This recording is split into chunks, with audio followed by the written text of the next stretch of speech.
What's going on, everyone? Hi, guys. Welcome back to the Castro Files. It's been a little while. It has been quite a while. Yeah. But we're ready to tell you some creepy stories, some horrific stories, some AI-generated stories. Because technology's changed. In the year that Last year that we haven't done one. To the fact where I actually went back to the old school mics, the original, the OG mics on there. They're so big. They are, because we've got multiple sets. We've got all sorts of stuff since you guys last tuned into us. So with that, go out and subscribe to the Castro Files channel on YouTube. We've got a Facebook and an Instagram channel for the Castro Files. You can also follow us on everywhere else, right? Right. But you can check us out on The Bar Is Open. We also post everything out there. So we're going to get into some pretty creepy stories tonight. It is the spooky season. It is the spooky season. So with that, grab a drink, hang out, and we're going to jump into some stories. Let's do it. First one, we figured because I think it's been over a year since we've done a Castro Files. Mm-hmm. Something like that. I think maybe I did one just somewhere here and there. Okay.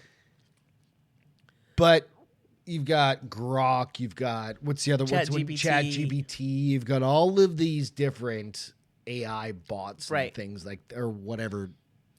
And you use one and I use the other. So right. So what I did this time is I went out the other night. Yeah. And I was like, let's create the creepiest story I could find. And it's not, you can get much creepier or darker, I'm sure. Yeah, this one's just eerie. It's just eerie. Spooky. So if you don't know what a prompt is, it's what you put into ChatGPT to tell it to do something, like to an AI engine to tell it to do basically something. instructions. Instructions, right. Yeah, the guidance and instructions. So this is what I put into Grok, and Grok is X's, AI. Twitter's AI, right? So I said, create the scariest story about camping you can imagine. There are no rules and no one needs to survive. The setting is some young adults, male and female, go to a friend's cabin for a fun getaway to an ultra nice house in the mountains. There's a lake with a dock and a fun water slide. They've been planning the trip for weeks to get away from their busy city life.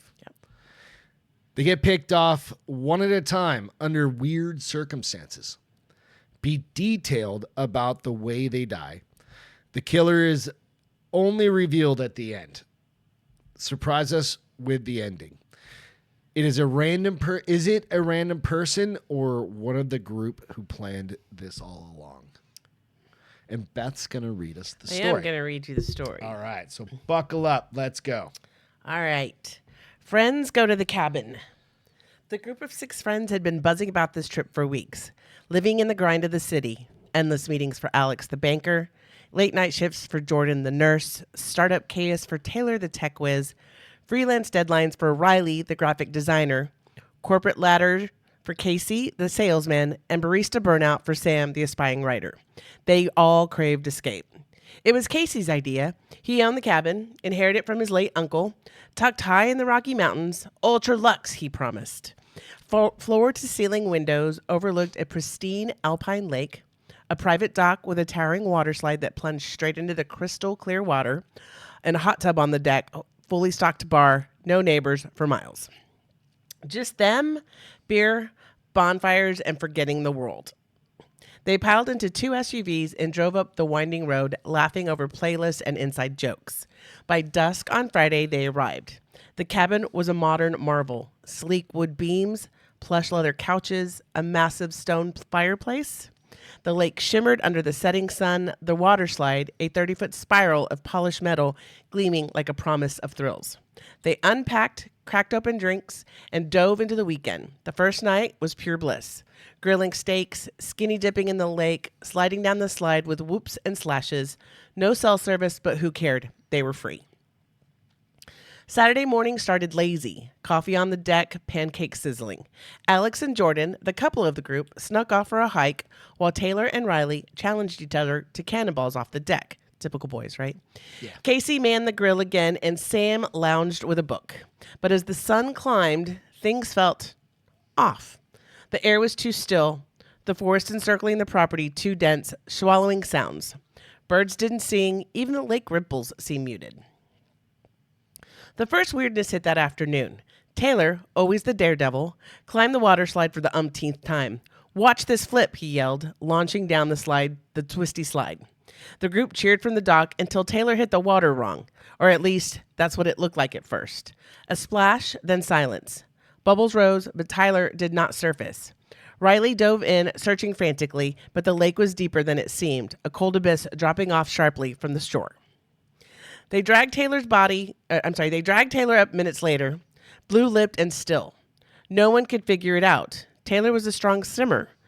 But there, tangled in his limbs, was a mass of slimy lake weeds, thick rope-like strands that had wrapped around his neck and ankles like light living snares. The coroner would later call it a freak entanglement, but the group saw the marks, deep purple bruising as if the weeds had pulled tight on purpose. Panic set in. They radioed for help. Casey had an old emergency beacon, but a storm was rolling in, delaying rescue till morning. "We stayed put," Casey said, his voice steady. "It was an accident." They tried to huddle inside, but grief fractured the vibe. Sam, the quiet one, slipped out to the dock that evening, saying she needed air. The others heard her scream, a short, guttural yelp cut off mid-breath. When they rushed outside with flashlights, she was gone. Footprints led to the water's edge that vanished. Jordan spotted something bobbing near the water, Sam's shoe floating lazily. They searched the shallows, but found her body hours later. Washed up on the rocky shore, her face was a horror. Eyes bulging, mouth frozen in a silent wail, skin pallid and pruned as if she'd been underwater for days, not minutes. But the worst was her throat, slashed open in jagged lines like claws had raked through it. Fish? No, the wounds were too precise. Piranha. Too deep. Blood mixed with water trailed back to the dock, but there were no tracks besides her. "Something's in the lake," Riley whispered, trembling. Alex tried to rationalize. Maybe a propeller from an old boat? But they all knew the lake was untouched with no boats for years. Night fell heavy, the storm lashing against the windows. They barricaded doors, lit every light. Casey suggested they stick together in the living room, but Riley couldn't sleep. She wandered to the kitchen for water around 2 a.m., the others dozing fitfully. A crash echoed, glass shattering. They bolted up to find the back door ajar, wind howling in. Riley was sprawled on the floor, her head twisted at an unnatural angle, neck snapped clean. But how? The counter was smeared with blood, and embedded in her skull was a shard from the broken window. Driven in with such force it had punctured through to her eye. No one had heard an intruder. The door was locked from the inside. Jordan had vomited, seeing the way Riley's fingers were clenched as she'd been grabbing at something invisible that yanked her backwards into the glass. "It's like the cabin did it," Alex muttered, his voice cracking. By dawn, paranoia gripped them. Only Alex, Jordan, and Casey left. The storm cleared, but the beacon's response was static. Help delayed another day due to mudslides on the road. They decided to hike out, but first, a quick scout of the perimeter. Why? Just get the hell out. Jordan volunteered to check the dock one last time. Alex and Casey waited inside, but minutes stretched. Then a splash. They ran out to see Jordan flailing in the lake far from shore. "Help," she gasped, but her strokes were weakening. Alex dove in, swimming hard, but by the time he reached her, she was sinking. He pulled her up, dragging her to the dock. Too late. Her body was riddled with puncture wounds, dozens of them, like she'd been stabbed repeatedly. Blood clotted the lake around her, and in her hand clutched tight was a rusted nail from the dock's underside. But the wounds weren't from nails. They were irregular, bubbling, as if something had burrowed into her flesh from the below. Alex screamed, pounding the wood. "What the fuck is happening?" Back inside, Alex confronted Casey, the last two standing. "This is your place. You know something." Casey shook his head pale. "I swear, man, my uncle, he died here too. Heart attack, they said." But doubt festered. They armed themselves with kitchen knives, a fire poker, and waited for the night. Alex took first watch, but exhaustion won. He woke to silence. Casey gone. Searching the cabin, he found the basement door ajar, a room Casey had said was for storage. Down the stairs, flickering light from a lantern. There, amid dusty boxes, was Casey, hanging from a beam, a noose around his neck. Shit. His face was purple, his eyes vacant, a note pinned to his shirt. I'm sorry, it was me. But wait, no, that didn't fix. Alec approached, heart pounding, only to feel a starred pain in his back, a blade twisting deep. He crumpled, vision blurring as a figure stepped out from the shadows. Not Casey. Casey was dead, truly hanged, but the note was a plant. The killer lowered their hood. Sam, alive, unscathed, her earlier death a ruse with fake blood and a hidden swim to shore. She orchestrated it all. The weeds rigged with wires to strangle Tyler, the claw-like glove to slash her own staged throat, marks being hidden, tripwire in the kitchen to snap Riley's neck against the window where she pre-shattered, the drugged water to lure Jordan out, and the spear gun hidden under the dock to riddle her with bolts. And Casey, strangled while Alex slept, hoisted up as a decoy. Why, Alex gasped, blood filling his lungs. Sam knelt, her eyes cold, the aspiring writer revealed as a psychopath. You all left me behind in the city, laughed at my failures. This trip, my story, I planned it for months, invited you to my canvas, the lake, the slides, the isolation. No one survives the twist. She smiled, plunging the knife again. As Alex faded, he realized the cabinet wasn't Casey's. Sam had killed the real owner weeks ago, luring them here for her masterpiece, the ultimate getaway to hell. Dun, dun, dun. Dun, dun, dun. AI is pretty freaking Pretty good. Yep. That was a good. That was actually a really good story. It was. Like as a short story. Yeah, I enjoyed it reading. Like the first time, I was like, "Oh, this is pretty Pretty good." Like it's got some twists and turns. Yep. And what? Not what was- overcomplicated. What was her name? Riley. Sam, Sam, the murderer. The murderer. The murderer. Yeah, Sam. She was the barista, the burned out barista. I'm thinking. I know what you did last summerish. Yeah, or psycho. Not psycho necessarily. But I know what you did last summer. The one you don't expect to do it is teens, psycho. 20s, something going to the lake. Of course, Friday the 13th, but that's Yeah, but they're a little that's older summer because camp. they're all professionals. That's what I'm getting at. That's I know what you did last summer kind of thing, right? Well, they just They came were out graduated with from high school. They just came out with a new Well, one. the new one, but the original one was they were just How graduated. old is Jennifer Love Hewitt now? Like 40 in her something? 40s, I think. Yeah. Yeah, I don't know. Yeah. Great Yeah. story. So thanks. Can't take any You credit. didn't have to do anything. No, I did it all. You did it, and I read I it. wrote and the you whole really didn't thing. have to do anything either. You I just had to give write some that little ideas. prompt. Yeah. So go out, try that out. Try it on your own, dude. I think it's kind of cool. And if you get a good one, send it to us and we'll read it. Yeah, absolutely. We'll put it on the Castro Files. We'll put it on the Castro We're Files. revamping the Castro Files. All right, so this one, my story, is a little longer. Okay. So we got to buckle up. All right. Buckle up, Buttercup. I found this on Reddit. Okay. And this is a Reddit story from Subruligan, Subruligan, Subruligan, something like that. That's this is Handler. their story. That's their handle. So it's called the Appalachian Horror. Okay. Okay, so Appalachian Mountains. I was looking something. I was kind of searching for some, kind of staying the same kind of vein. Yeah. Right, and I came across this one. Okay. This one's kind of creepy. Okay. All right. Excuse me. Is it fiction or nonfiction? I don't know. Okay. Nope, It's that's a perfect. story that's just told by this person. Yeah, that works. So I can't really tell you that. But it's a little longer. All right. I grew up in southern Appalachia in western North Carolina, 30 minutes outside of the town of Asheville. We were just near there. The hills and hollers of the Appalachian Mountains are some of the oldest mountains in the world, with some of the rock formations dating back over 1 billion years. That quite literally means that they were here before terrestrial animals. As with most things that have been on Earth as a long time, there are inexplicable Anomalies? good Lord, anomalies, both benevolent and malevolent. Yes. So good and bad. For example, the Brown Mountain Lights. Never in my life have I ever felt threatened or uneasy when witnessing them from Wiseman's view. They're neither good nor evil. They just are. On the benevolent side, sometimes when you walk through an abandoned old church up near mom and dad's house, you feel good, warm and happy. Energy's good. It's like the first warm day of a summer when the sunshine's not too hot, but it's not too cold. Okay. Well, this story is not about one such anomaly. Uh-oh. It's about something that was definitely malevolent. Uh-oh. About a decade ago, I was in night school up at AB Tech, going to school for automotive mechanics.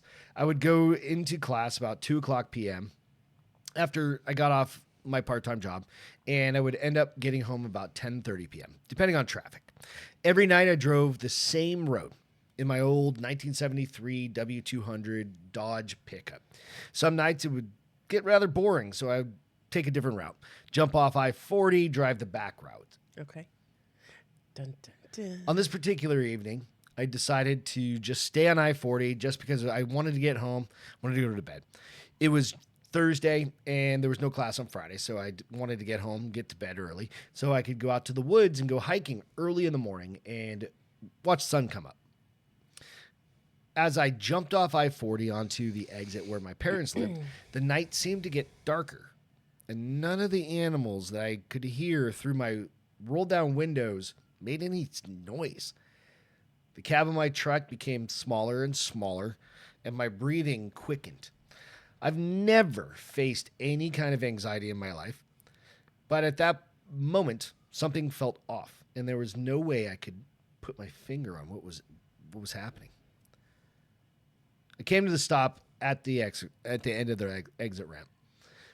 Turned to go down the road, and I happened to notice at the gas station off the exit where Mom and Dad lived had no lights on. They were a 24-hour truck stop and always had the lights on, but I didn't think anything about it after noticing it. I just chalked it up to maybe the power being out, but could not shake that feeling that something was definitely askew. I slowly shifted through all of my old truck's gears, not wanting to make any more noise than the old pickup already did. I leaned over my steering wheel to look up at the moon through the windshield, and there were barely any stars visible, which was kind of out of the ordinary. Excuse me. If you've ever been to Appalachia, primarily the sparsely populated areas where I'm from, you can see the Milky Way on a clear night. An absence of stars back home is only due to cloud cover or whatever the hell went on this particular night. As I rounded a particularly sharp curve and chugged through a straight stretch before the next right-hander, I looked at an ancient, decaying barn I always gazed at when I was riding that stretch of road, and thought about how long that thing had been there and how many advancements and civilizations it had seen. For a split second, my gaze, wandered. For the split second that my gaze wandered, a very large, sickly-looking dog ran out in front of my truck, no more than 10 feet in front of me. Old Betsy was a good truck, but she didn't stop well. Thump, thump. Oh, no. I heard the fence post I had left in my truck bounce out of my bed and back into my bed as I slid to a stop. Like, doo-doom. Yeah. My first thought was, oh, God, now I have to go tell these neighbors that I ran over their dog. That shit doesn't go real far out here with people around here. It can really just kind of get them off set them off depending on the dog and the person. As I sat there breathing in the smell of burning rubber, something else found its way into my nose, the stench of rotting flesh. It's not a smell you ever forget once you smell it that one time. I didn't pay much attention to it at the time. I just chalked it up to something rotting, maybe roadkill. Finally, I thought to myself, let me go check and see who this dog belongs to. I pushed my clutch in, shifted to reverse, and as I looked in my rearview mirror, illuminated by the haunting glow of my reverse lights, was the same dog. Only it wasn't on 4 legs.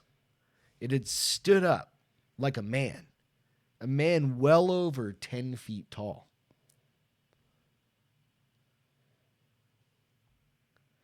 Only then did it dawn on me that the front of my truck was every bit 5 feet tall and that this dog was every bit 5 feet at the shoulder on all fours. As I As it turned its head to look in the direction of my truck, I caught only a glimpse of this creature. It was not a dog. It was not a man. It was something in between, and at the same time, entirely separate altogether.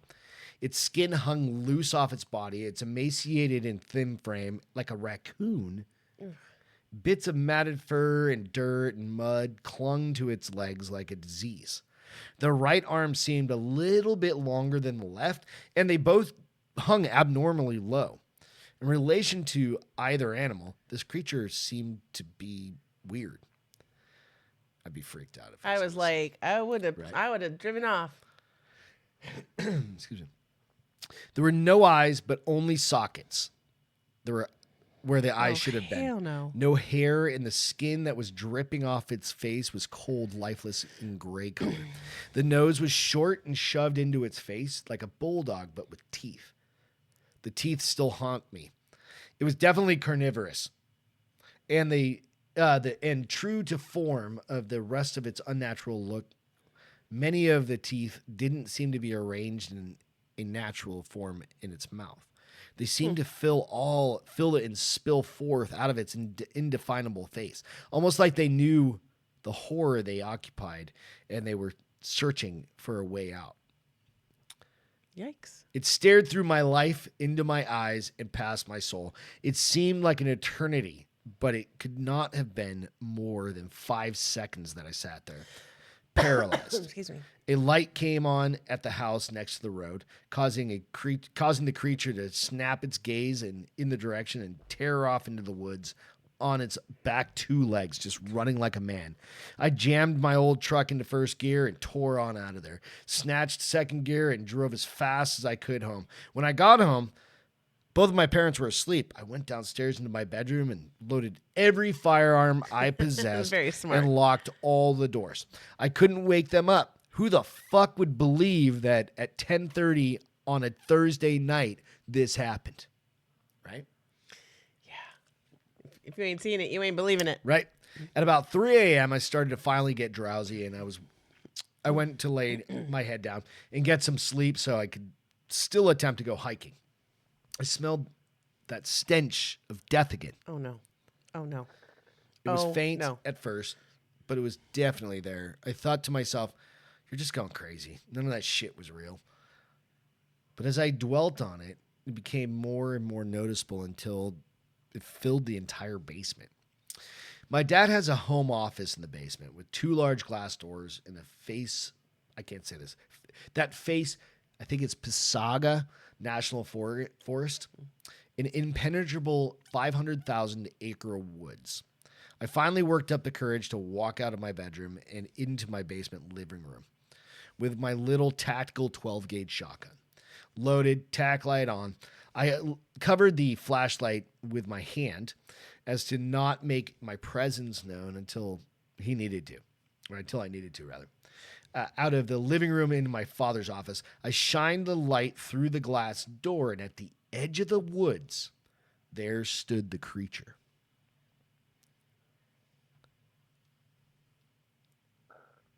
The dogs went crazy. Mom and Dad woke up. Sorry, I went by past the paragraph. It was motionless. It stood and stared right into the light, unafraid, with those soulless sockets, devoid of eyes. I quickly covered my tactical light, ran in the living room, flipped on the outdoor floodlights.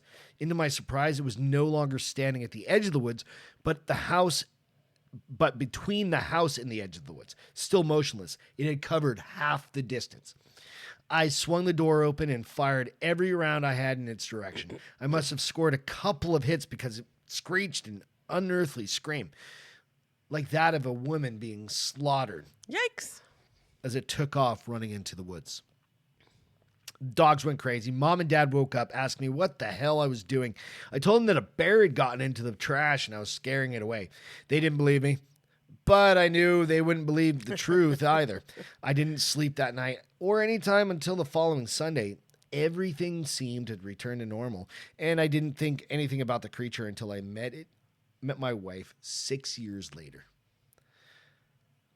Her mother's house sits at the mouth of a holler, no more than 4 or 5 miles up the road from my mother and father's. Up on the side of the holler, there are kennels for her brother's hunting dogs, no longer in use, and haven't been used in years. But the fence is still there and the concrete pad is still there. It's a thing of great use when you need to quarantine an animal. Her Great Pyrenees had gotten into a tussle with a raccoon, which, of course, he destroyed the raccoon, not the dog. But his rabies vaccination had lapsed, so they had to quarantine him for a time. It didn't bother him. He kind of liked solitude. That particular night, we were coming home from the movie. Sorry, let me restate that sentence. Let me turn this off too. This particular night that we were coming home from a movie date in a neighboring town was the last night of quarantine for him. So we walked up the trail using our phone flashlights to get to the kennel. And there he sat, patiently waiting, tail wagging, happy to see us. We put him on a leash and started walking back to the house with him. As we were walking back through the darkness, I started to feel the same feeling I had felt the night I hit the creature with my truck. I didn't say anything, so as not to alarm my wife, but the same smell came wafting in on a breeze. She jokingly asked me, "My God, what did you eat? You stink." I half-assed laughed, not able to fully appreciate the joke for the horrors that raged in my mind. She immediately caught on and asked me what's wrong, to which I could only reply, "I'll tell you later." She grew up in the woods and around hunting and things of that nature her whole life, so she knew what I meant. She knew we were being watched by something. When we could see the lights of the house from the trail to the kennel, we heard it. There came barking from the kennel that sounded just like the Great Pyrenees we had on leash next to us. It was a perfect imitation. Yikes! The Pyrenees, being a guardian dog, immediately sensed that something was wrong, and so he turned to face the danger, belting out deep barks and growls in that direction. I don't know if you've ever had to drag a 150-pound dog, but it sucks, and it's no easy task. They're big. I'm 6 feet big tall dogs. and 240 pounds, and it was all I could do to get him back to the house. The barking never ceased the entire time we were running towards the house. In fact, it seemed to grow closer and closer until it seemed it was coming from inside my own head. Her mother heard the commotion and flipped on the floodlights as we made it into the fence of the yard, and I caught a glimpse of something coming to the dead stop at the end of where the light had reached. Wheeling around and tearing off back into the darkness, my wife looks at me and goes, "You want me to tell me what the fuck that was?" To which I replied, "Let's go inside." Smart. Yeah. Let's get in there and we'll talk about it. I told her the story as she listened intently, hanging on to every word. Her family came from a long line of granny witches. Oh, New term, which I hadn't heard of. I had not heard that. Granny witches and other supernatural healers of the Appalachians. So that's a check to do a little research on. Yep. So her older sister came over the next morning, some herbs and chants to bless the property and ward off evil. I suggested we go up to the dog kennels and do them as well. When we got to the kennels, they were completely destroyed. Oh. The very concrete foundation was cracked, and the chain link fence was torn off its posts. The Wow. dog houses were destroyed, and the place reeked and stenched of that followed that creature. My wife's older sister just went about her business like normal, blessed the place, burnt some herbs, and led us back into the property. When we got to the house, she wheeled about on us suddenly and instructed us very firmly to never go into the woods after dark, not until this thing is gone. To make a long story short... I hope they listen. Yeah. To make a long story short, kind of a long story. To make a long story long? Yeah. My wife joined the military and ended up getting stationed in Delaware. Well, as someone who's lived around fairly large mountains and endless wilderness their entire life, Delaware is pretty terrible. I could see that. At least that was my thought when we first moved to the middle of a 50,000 plus population city. Yeah. I can understand that. They're used in the middle of nowhere. Yeah. Fortunately, though, it didn't take long for us to find a house in a sleepy little community further south. We purchased the house and moved in with a haste. We were both very grateful and glad to be out of the city and into a rural setting. The land in Delaware seemed lifeless in comparison to Appalachia. The sparsely populated woods don't possess any energy that goes on one way or another.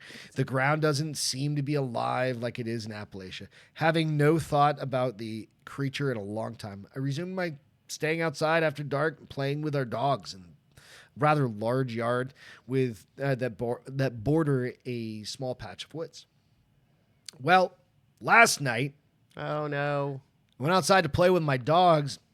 As it got dark, and as dark sat in, I built a decent-sized fire in my pit and consumed some good old-fashioned Appalachian cough syrup from a mason jar.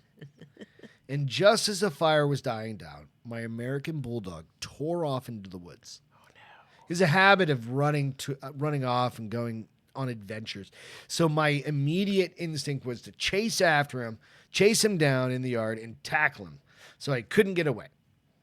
As I tackled his 110-pound ass to the ground and threw him in a fireman's carry over my shoulder, I heard him begin to bark.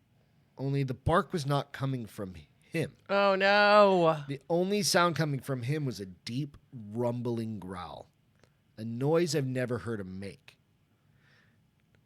It was threatening. It was a threatening noise. Something was definitely wrong as I ran with him on my shoulder back to the house. The stench of death again began to fill the air. The two dogs must have caught wind of what was happening and met at the back door, which I threw open, slammed shut, locked, and again loaded all of my firearms. How the hell could this thing have followed me 650 miles up here? Yeah. I flipped on my got floodlights its scent. at the back of my side of my house. Several of my bushes and small trees at the forest edge were still shaking like something had just run through them. My dogs went crazy, barking and howling and attempting to get out the windows. I didn't sleep a bit. I didn't think I would for a while. I know for sure I won't be in the woods after dark ever again in my life. Not until this thing is gone. Wow, it's like it got his scent and just can't let him go because it's mad he ran it over, even though he ran in the road. So is it like a werewolf? A Is chupacabra? So in the, like, I've got the thing here. Somebody was like, is it a skinwalker? Maybe. Is it a skinwalker?